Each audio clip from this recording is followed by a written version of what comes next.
এই ভিডিওতে আমরা দেখব প্লটিং পয়েন্ট ডাটা কিভাবে আপনি মুভ করবেন। তো এই প্লটিং পয়েন্ট ডাটা মুভ করার জন্য আমাদেরকে ইউজ করতে হবে ডিম ওভার ইনস্ট্রাকশন। তো আমরা আমাদের লাস্ট আসলে যে ২ টা ভিডিও সেখানে আমরা মুভ এবং ডিম মুভ এর পার্থক্যটা দেখছিলাম।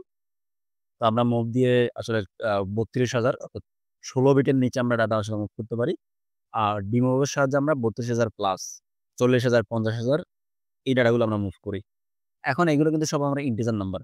এখন আমি যদি আমার রিয়াল নাম্বার অর্থাৎ ফ্লোটিং নাম্বার মুভ করতে চাই, তাহলে আমরা জাস্ট আসলে এখান থেকে এই মুভের উপর ক্লিক করলাম। ক্লিক করে আমি লিখব ডি মুভ আর স্পেস আমি কত মুভ করব? ধরুন আমি মুভ করব 400.5 কোথায় মুভ করব? আমাদের D4 এ। কেমন? সো আমাদের এটা হয়ে গেল। এখন যদি আমরা এটাকে কম্পাইল করি, তো আমাদের কোনো এরর নাই।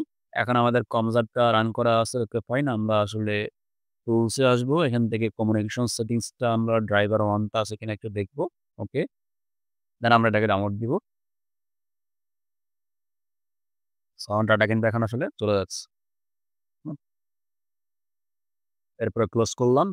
এরপর আমরা অনলাইন করব। তো দেখুন আমার কিন্তু আসলে যেটা হলো আমি সিপিইউটাকে রান করতে হবে। সো আমাদের এখানে কিন্তু আসলে আ যে নাম্বারটা দেখাচ্ছে এটার কারণ আছে। সেটা হচ্ছে আমরা যেটা করব আমাদের ভিউতে এসে আমরা যেটা করব মনিটরিং ডাটা ফরম্যাট এটাকে আমরা অটোমেটিক থেকে করে দিব প্লট। কেমন? এখন দেখুন আমার যে ফ্লট নাম্বারগুলো সেগুলো এখানে শো করছে। যে আমার আসলে আ 400.5 মুভ হয়ে গেছে D4 এ। কেমন?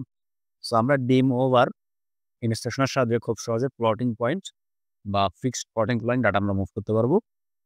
সকলকে অসংখ্য ধন্যবাদ। আসসালামু আলাইকুম।